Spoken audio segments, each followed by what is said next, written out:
guys, what's up? Welcome back to another video. Last week I did this, I keep trying to say 7 reasons because I always do 7 reasons, and this time I couldn't narrow it down to 7, so it was 9. It's really bothering me that it was 9 and not 7. But last week I did 9 reasons why you shouldn't participate in NaNoWriMo, and this week I'm doing the flip side of that, which is 9 reasons why you should participate in NaNoWriMo. Basically, you should watch both videos, and whichever one applies more to you, you can know whether you should or you shouldn't. And again, disclaimer, these are my opinions. I wrote these out of my brain. Just take them with a grain of salt. So if you haven't watched that other video, link in the description down below, card up here, go watch it. To summarize, for those of you who haven't heard of NaNoWriMo, it is National Novel Writing Month, and basically it's a challenge where you challenge yourself to write 50,000 words in the month of November. So let's get right to it. Reason number 1 why you should do NaNoWriMo. It will help you make connections with other writers. This keyword is just obviously surrounded and tied to other writers, so just searching the keyword or looking for posts that use that, you know that there's another writer there, and you'll have a good topic to talk to them about because you can talk to them about NaNoWriMo. So it's just a good way to kind of draw people together, and you'll find lots of writing groups surrounding it and lots of YouTube videos where you can comment to meet people. Reason number 2, something I really need to work on, which is part of the reason I'm doing NaNoWriMo this year, and that is it will help you make a habit of writing. I want to get into the habit of writing every day to the point where if I don't write for a day, it feels wrong and weird. And I've seen that kind of posted a lot in the author community, and I think that getting to that point can really help you succeed. And I want to get there, and I'm not there right now. I used to be back with Aletheia, and now with the second one I'm struggling more to get back into it, and I'm hoping that writing every day for NaNoWriMo will help get me back into just the habit and addiction to writing. Number 3, as someone who is a gamer at heart but doesn't really have time to game, there's a huge drive in achievements and banners and rewards and all of that kind of thing. And if that's something that drives you forward as a sense of motivation, NaNoWriMo is a pretty good place to get it.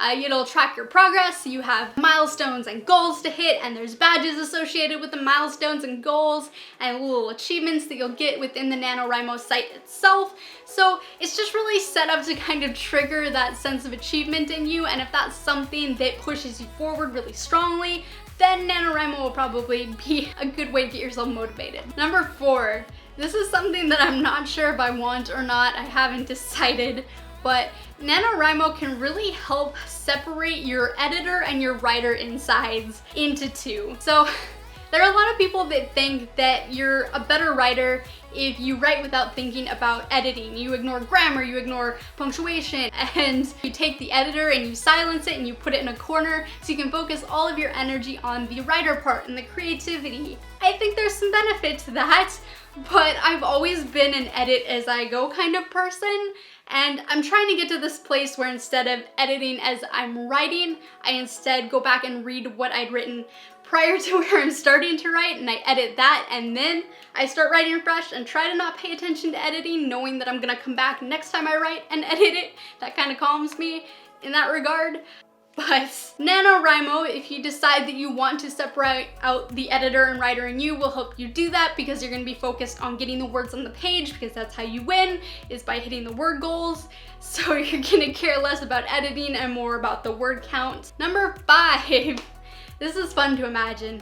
It's easier to go into battle with people standing beside you than alone. Even if you're going to be facing your own demon at the other side of that battlefield, having people facing their own demons beside you is gonna help motivate you and make you feel less alone. And I think that can be really beneficial. I mean, I think that's a lot of reason why a lot of you guys watch Authortube, is to remind yourself that there are other authors out there struggling with you and facing the same kinds of issues, and that they understand what you're going through.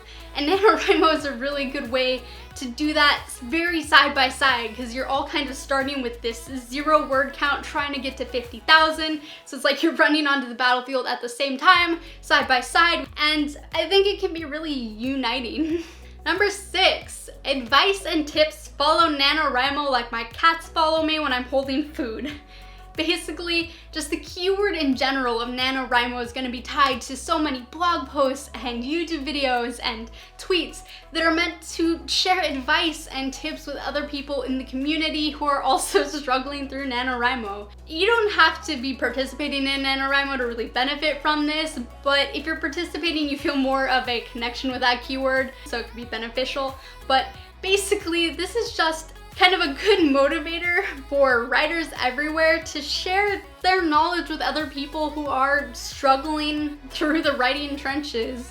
Number 7, I think this one's really important, and that is that you're gonna be constantly surrounded by reminders to write every day. We all fall into that place where we slip into procrastination and we pick up our phone and we go and check social media, and in this case, through the whole month of November, checking social media is probably going to result in you seeing that keyword, NaNoWriMo, which is going to make you think, I should be writing so that I can win NaNoWriMo. And whether the posts that you're seeing are cries of defeat or shouts of victory for that given day, there's still gonna be reminders, and that will hopefully help you pull you off of Twitter or YouTube or whatever other platform you've gotten lost on. Number 8, this is one that especially applies to us indie authors who don't have a publisher breathing down our neck.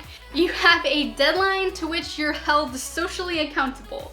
So basically, you're gonna be seeing these posts every day about NaNoWriMo, and you know that that date of the 30th is coming up, and you want to get to those 50,000 words before the 30th. So it's a deadline, and people who know you're participating in NaNoWriMo are gonna ask you how it's going, and you're gonna wanna post on social media about how it's going. And it sounds stressful when I say it like that, but having those social platforms and those other people watching your progress and knowing that they're waiting to see if you win or not is a motivator for a lot of people. If you're running a race alone and no one's looking at you, you're less likely to finish than if you're running a race surrounded by spectators. And number 9, you'll learn more about your limits and your quality of output at those limits.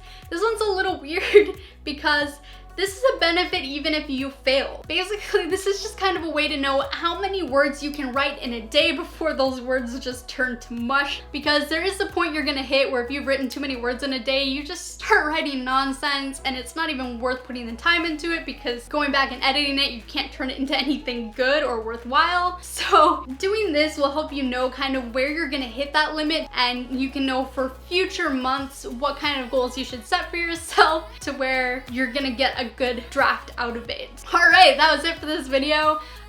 If you want to watch my journey through NaNoWriMo more closely, such as, you know, if I'm hitting my goals, become a patron. You can head over to Patreon and just search Cloud Kitten Chronicles. If you do $3 and above, you get access to our Discord server. So I'm gonna be posting there hopefully every day what word count I'm hitting. I'm gonna start a text channel there specifically for NaNoWriMo. So if you want to join me in this journey and share it with some other lovely writer people, then go become a patron. Just $3 or more, you get access to the Discord server. If you aren't subscribed already, hit subscribe below. If you liked this video, give it a share and a thumbs up. Leave a comment down below. Are you participating in NaNoWriMo? What of the benefits that I listed is what kind of drew you to NaNoWriMo, if any? Let me know in the comments down below. I'd love to hear from you guys, and I will see you in the next video.